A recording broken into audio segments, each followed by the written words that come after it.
Bom, pessoal, vamos nessa? Iniciando o bloco com Sociedade de Advogados, um tema que sofreu alterações no ano de 2016. Então venham comigo, vamos à tela. Esse tema ele é tratado tanto nos artigos 15 ao 17 do Estatuto, né, que sofreu alterações pela Lei 13.247 de 2016, e também é tratado nos artigos 37 ao 43 do Regulamento Geral, que também passou por algumas alterações.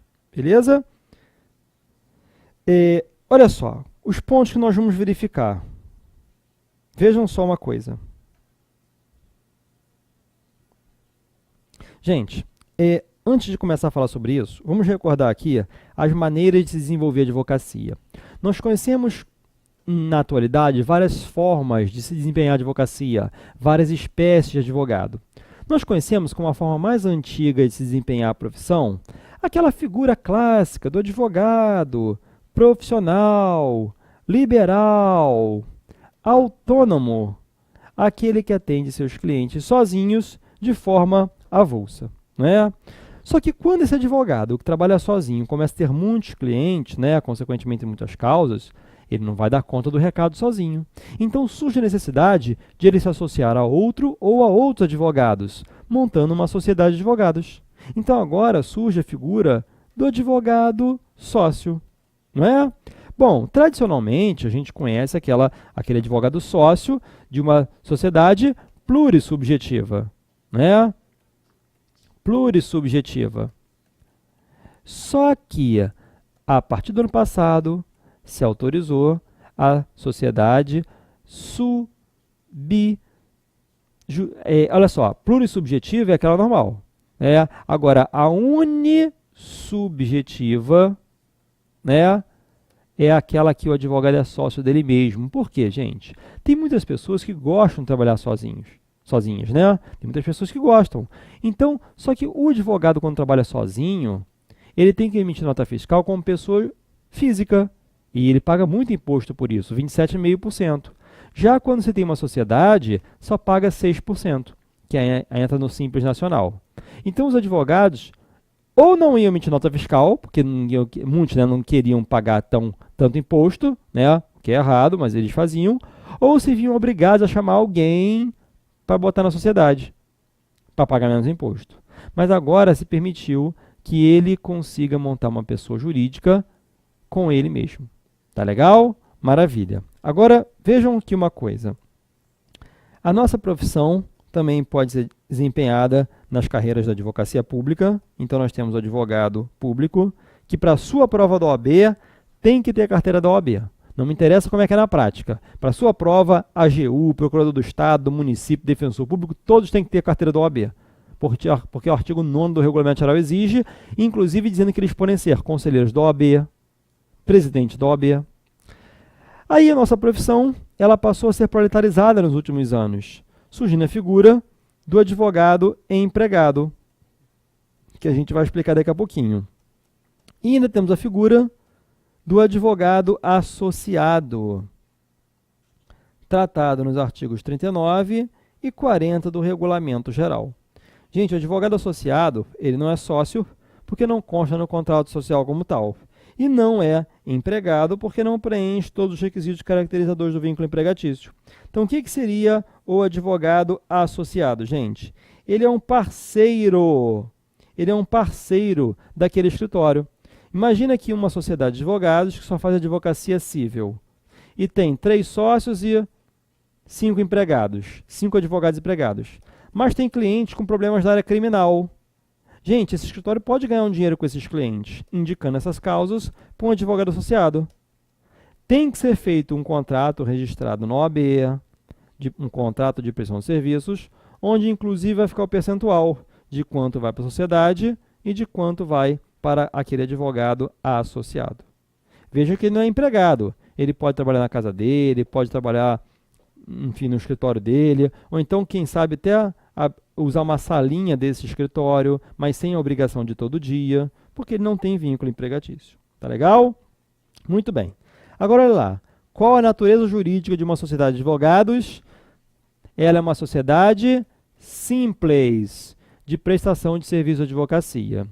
Para que ela adquira personalidade jurídica, tem que fazer o registro do seu contrato social no Conselho Seccional da OAB daquele estado onde estiver localizado o escritório. Não pode ser feito registro em junta comercial, nem em cartório de RCPJ, né, o cartório de registro civil de pessoa jurídica. Não pode, porque se fizer é até nulo. Não é no Conselho Federal, é no Conselho Seccional da OAB. E quanto à denominação, gente, qual nome eu posso colocar no escritório?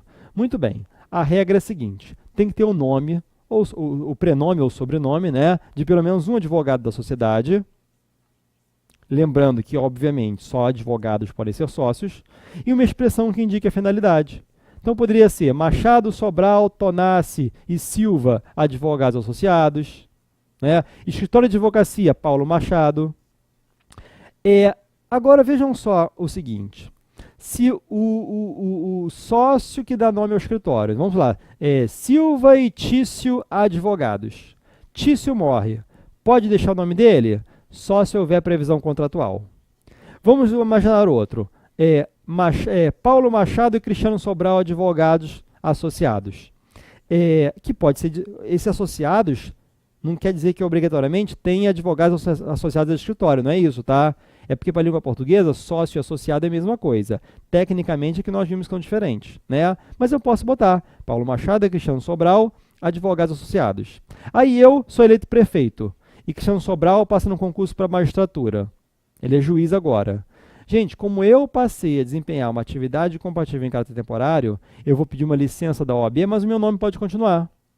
Já o Cristiano, que passou a exercer uma atividade compatível em caráter definitivo, ele tem que cancelar a OAB e quando cancela não é mais advogado, tem que tirar o nome dele. Maravilha? Muito bem. No nome do escritório, não pode ter expressões como SA, limitada, CIA de companhia, ME de microempresa, nem SC, que antigamente podia, de sociedade civil. Só que hoje em dia nem existe uma sociedade civil. Isso era no Código Civil antigo. O nosso novo Código Civil, atual, né, de 2002, traz sociedades simples e sociedades empresárias. Né? Então, é uma sociedade simples. Não está no estatuto, mas já caiu na prova da OAB o enunciado da questão, a FGV entendendo que poderia ser Machado e Sobral advogados, SS, de sociedade simples. Beleza?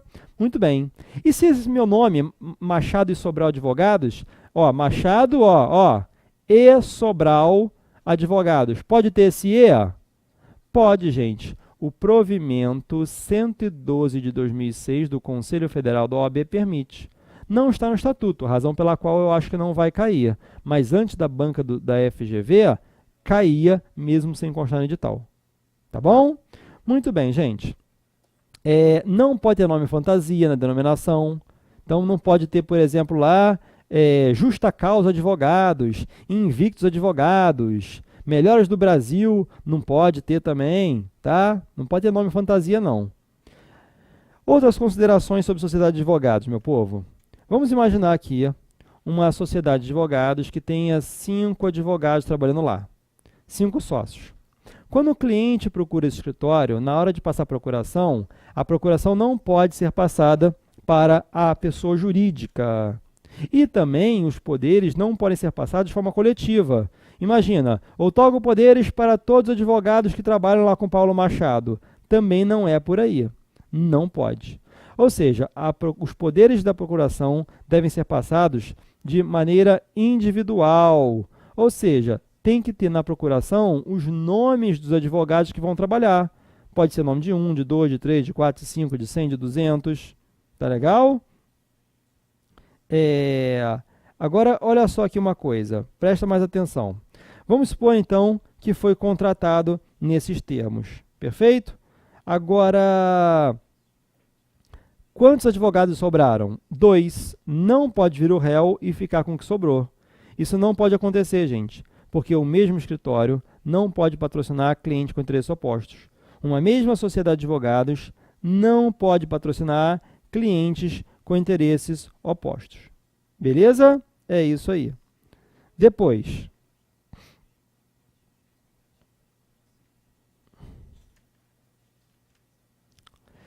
o artigo 17, aliás, antes de falar isso, eu só posso ser sócio de um escritório por estado.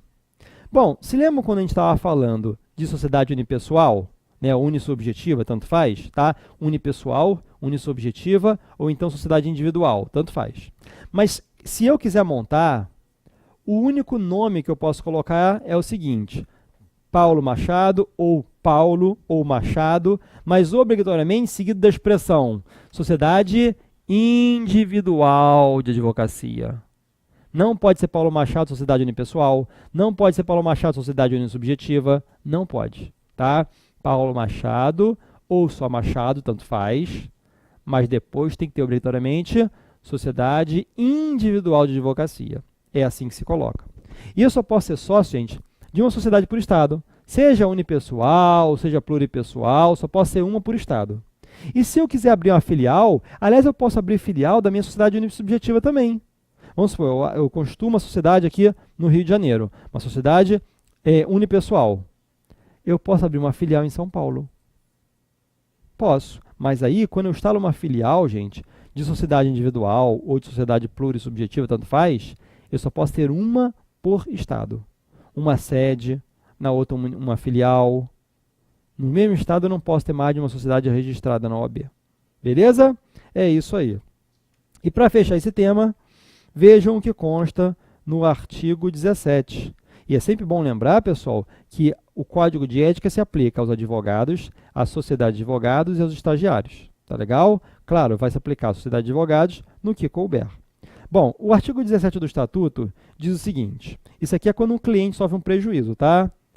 Além da sociedade, que é pessoa jurídica, o sócio e o titular de sociedade individual de advocacia respondem subsidiária e ilimitadamente, cuidado que na prova às vezes eles tiram a letra I, pelos danos causados aos clientes por ação ou omissão no exercício da advocacia, sem prejuízo da responsabilidade disciplinar em que possam incorrer. Então, olha lá, gente, recordando.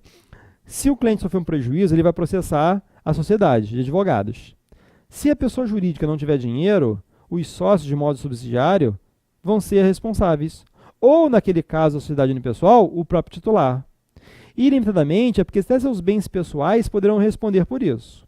Só que nós temos que combinar este artigo 17 do Estatuto com o artigo 40 do Regulamento Geral. Sabe o que ele faz? Ele acrescenta o associado também. Então, o sócio ou o associado que está trabalhando naquela causa, ou o titular de sociedade unipessoal, respondem subsidiária e ilimitadamente pelos danos causados aos clientes. Beleza? É isso aí, meu povo. Vamos seguir agora com o advogado empregado. Não quero nem perder tempo, porque eu quero falar as 10 questões para vocês, hein? Se Deus quiser, nós vamos acertar aí. Olha lá, gente. O advogado empregado é aquele que preenche todos os requisitos caracterizadores do vínculo empregatício. Quais são, hein? Habitualidade, onerosidade, pessoalidade e subordinação. Não é?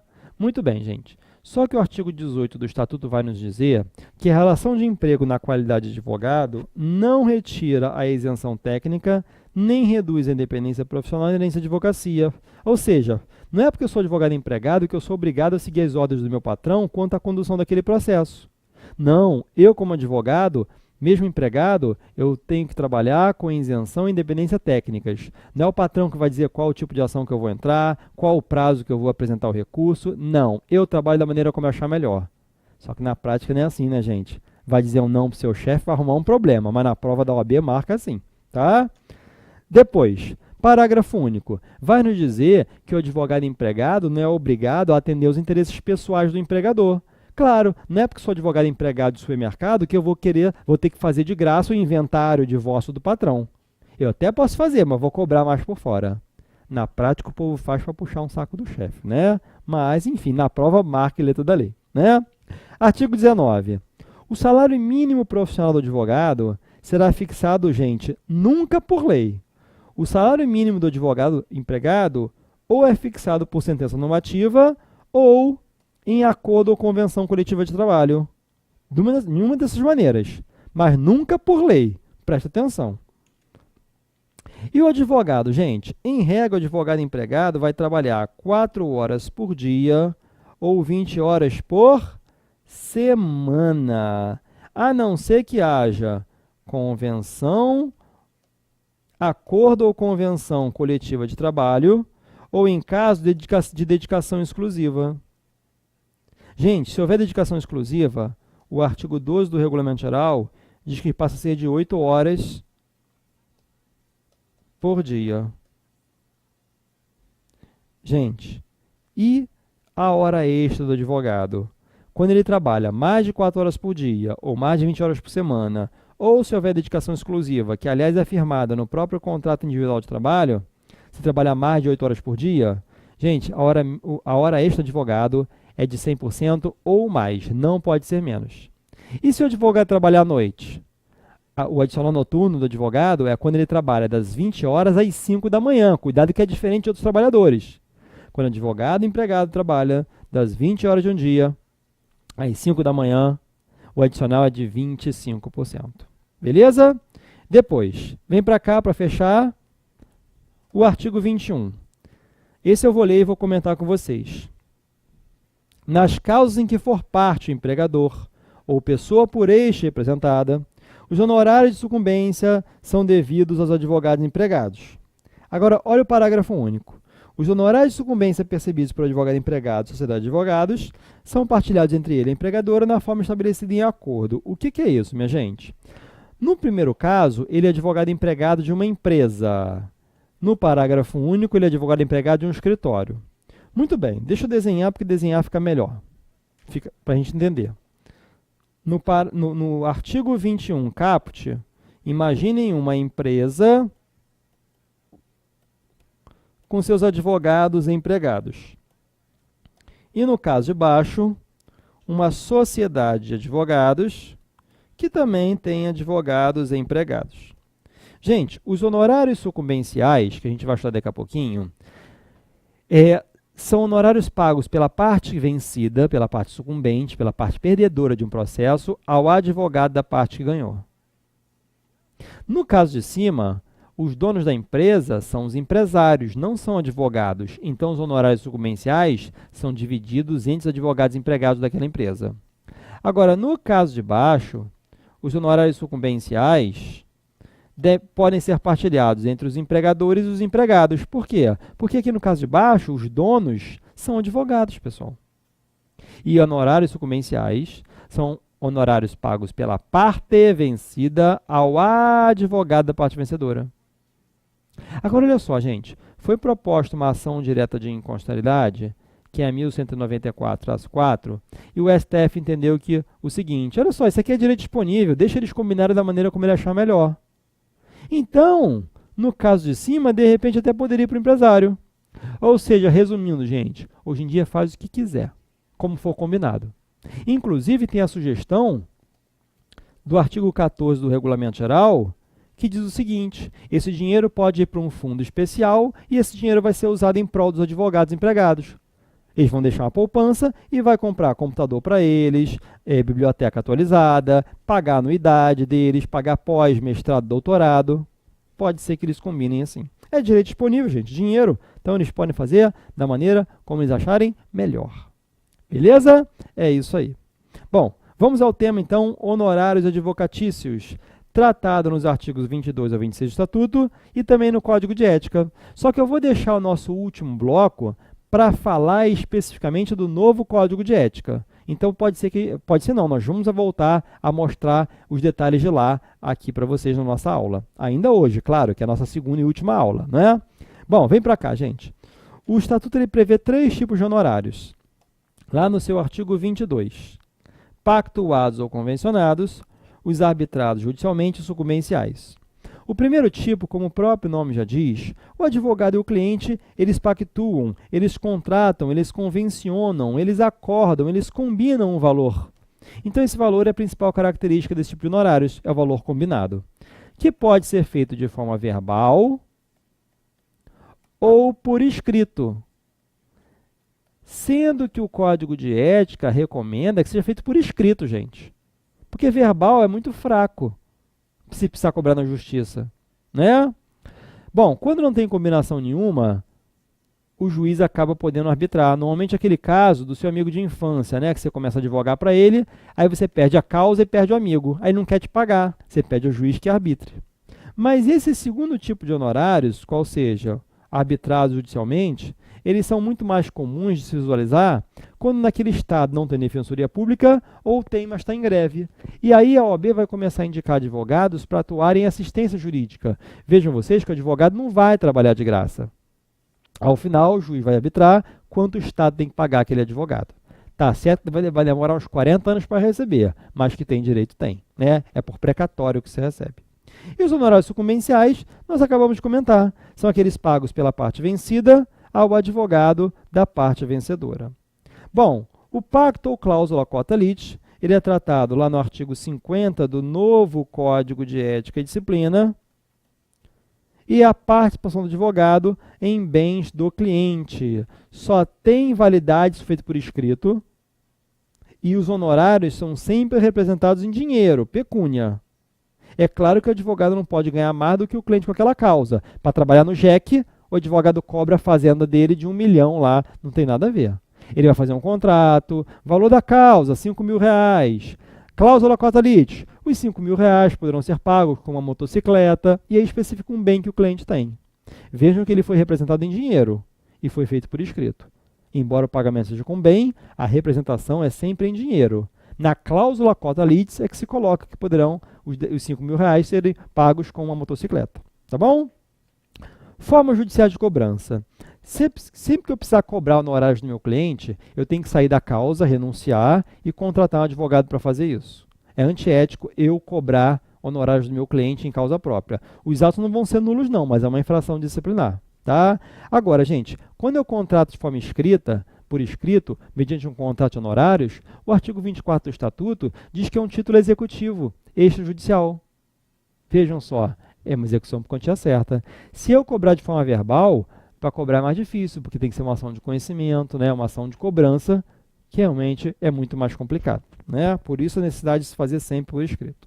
Bom, quanto aos elementos éticos para a estipulação, o Código de Ética ele apresenta o seguinte, existe uma tabela mínima de honorários advocatícios que não posso cobrar abaixo, a não ser se eu tiver um motivo plenamente justificável. Eu quero ajudar um amigo meu de infância e eu cobro abaixo para ele, também não vou fazer de graça, mas é importante que eu faça um contrato, por quê?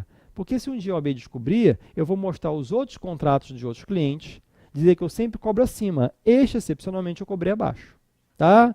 Agora, acima do valor mínimo, eu vou combinar vários elementos do artigo 49 do Código de Ética, novo, que poderão realmente elevar os honorários. Quanto mais longe for a causa, quanto mais o cliente me procurar, mais descontos eu posso fazer. Quanto mais competente, quanto mais experiente, mais eu posso cobrar. Quanto mais difícil, quanto mais complexa a causa, mais eu posso cobrar.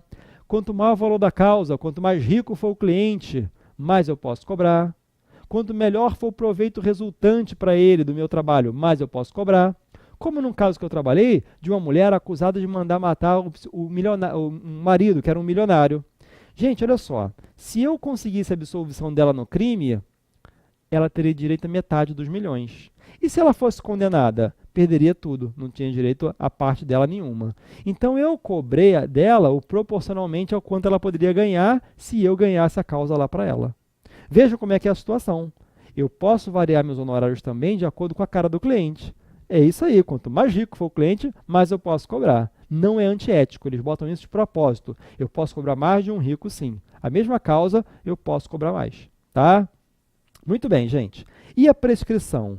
Olha só, esse aqui eu acho que foi o artigo que mais caiu na prova de todos os temas da nossa matéria. A ação de cobrança de honorários, pessoal, prescreve em 5 anos, que é o mesmo prazo da ação de cobrança, que é o mesmo prazo da prescrição da ação de prestação de contas, tá? Bom, mas prescreve em 5 anos, a partir de quando, hein? Primeiro, do vencimento do contrato, se houver contrato, ou a partir do último ato extrajudicial que eu praticar, ou então, a partir da renúncia ou da revogação. O advogado renuncia, o cliente revoga, a partir de uma ou outra conta 5 anos. Ou a partir do trânsito em julgado, da decisão que fixar os honorários, no caso sucumbenciais e dos arbitrados judicialmente, né? Ou então ainda, olha só, pessoal, não necessariamente nessa ordem não, tá? Do vencimento do contrato, se houver, do último ato extrajudicial, da transação ou do acordo feito com a parte contrária, né? Ou seja, foi feito o acordo, aliás, cuidado com isso, né? Porque, olha só, uma vez caiu na prova assim, o advogado fez um contrato com uma empresa cujo vencimento, né, do contrato era em dezembro de 2020. Só que em dezembro de 2017 teve o acordo. Gente, se conta de 2020 ou de 2017? 2017, que teve o acordo e encerrou a causa. Em 2020 não vai nem causa nenhuma. Então, olha lá, do vencimento do contrato, se houver, do último ato extrajudicial, da desistência ou da transação, do trânsito em julgado da decisão que os fixar ou da renúncia ou da revogação. Vejam qual o elemento eles vão trazer para vocês lá na prova. Beleza? Mais um assunto encerrado. Órgãos da OAB, minha gente. A OAB ela é formada por 4 órgãos. Nós temos o Conselho Federal, nós temos os conselhos seccionais, nós temos as subseções e a Caixa de Assistência dos Advogados. Olha só, minha gente, o Estatuto traz o básico, são 5 artigos apenas falando do Conselho Federal.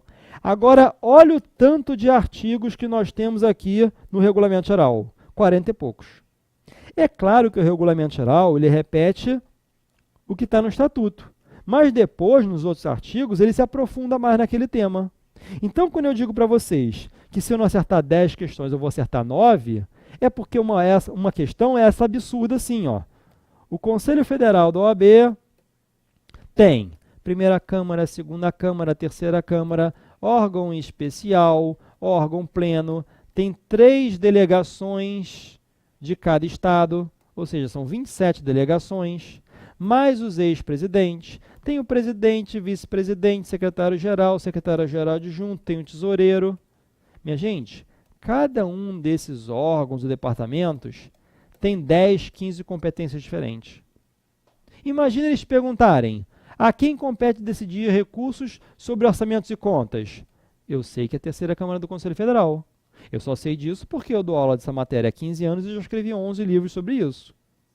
Aí, realmente, em 15 anos eu consegui memorizar isso aí. Mas, realmente, gente, exigir isso do candidato, sem falar que não vai dar tempo da gente falar aqui, em nenhum curso, porque realmente eu teria que ler para vocês todos os artigos do Regulamento Geral. Por isso que eu digo, se cair isso na sua prova, aí não tem como acertar. E vai ser uma maldade do examinador, para não dizer palavrão aqui. Porque realmente, exigir isso, o exame de ordem é para referir conhecimentos mínimos, básicos. Se vierem com essa pergunta, realmente é maldade, para não falar palavrão. Tá legal? Beleza? Muito bem. Então, vamos voltar para cá. Vamos falar sobre órgãos da OAB, tudo que já caiu e muitas coisas que eu acredito que possam cair, como, por exemplo, na última prova, gente. Caiu uma coisa que eu falo há 15 anos, nas faculdades, nos cursos, e pela primeira vez caiu na última prova. E é por isso que eu digo, as questões de ética têm sido cada vez mais, né, difíceis. Então, é por isso que exige o estudo realmente com muito empenho para que a gente possa fazer o hashtag 10 em ética. Tá legal? E é o que eu digo, se eu acertar 10, eu vou acertar 9, e se eu acertar menos que isso, gente, é porque são aquelas perguntas absurdas, e a prova vai ser um desastre. Tá? Porque realmente, né, o que se tem que pedir de necessário é o que a gente vai falar. Beleza? Muito bem, minha gente, vem para cá. Eu quero acertar as 10, hein? Eu quero acertar as 10 para vocês, hein? Vamos juntos. Olha lá, gente. O Conselho Federal da OAB, eu sei que o bloco está terminando, mas eu não quero perder tempo, não. Deixa eu botar aqui a cor.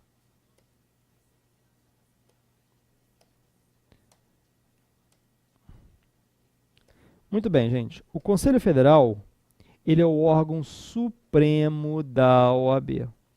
E ele fica na capital do nosso país, né? Atualmente Brasília. Então, a primeira informação a gente já pegou. A sede do Conselho Federal é na capital do país, atualmente Brasília. Tá legal? Bom, gente, fechando esse bloco, eu quero iniciar o próximo com órgãos da OAB. Vamos juntos? Até o próximo bloco.